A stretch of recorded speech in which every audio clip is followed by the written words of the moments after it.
Kuno had loaned me an iPad to see how I liked the device, and I thought it was a good opportunity to let the kids use a different kind of media to try their drawing skills. I also wanted them to think about how technology is going to affect the art world.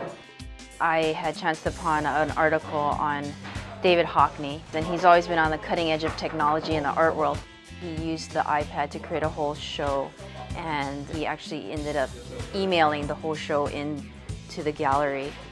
There's kind of a mix of reactions. What I assumed would happen happened, and a lot of surprises have happened. Some students that I thought would just absolutely love it, and they don't. Some students that told me before we started that they did not want to use this kind of technology, and they ended up loving it. So I thought it was a kind of pleasant surprise because I thought it was going to be really hard to learn at first, but it ended up being really easy. And you can get rid of your mistakes a lot faster than with like an eraser, and it's not as troublesome to change it. Well, I don't know, working with the iPad is kind of like a love-hate relationship right now. Because it's like a double-edged sword. It's like, yes, you can it's a lot more versatile because you can like change the width of your brush and you can change between mediums really quickly, but it's like an intangible thing, and I feel like it's kind of impersonal a bit.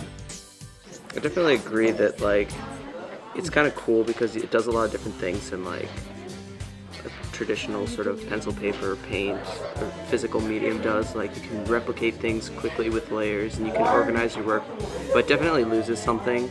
Like when I'm painting, the angle of my brush kind of changes how I can manipulate the paint or the angle of my pencil, and it's definitely a different medium. So I actually kind of didn't want to work with the iPad. I thought it's like a ridiculous idea. And then, because I thought it would be like, you know, really impersonal and stuff, but once I started working with it, it was like just kind of filled with pleasant surprises. Like all the things it can do is kind of amazing. I think it's different in that the students have to figure out different ways to use their hands. They're not using tools. We don't have the stylus to be able to draw like we're used to. We have to set up the room differently. We have to have a clean environment when we're used to just being really messy. They're also interacting with each other differently because we need to depend on each other's knowledge to be able to help each other, and that's created a different group dynamic, which I value. And for the students that are used to drawing in one sort of way, I think it forced them to do something different and think in a different way.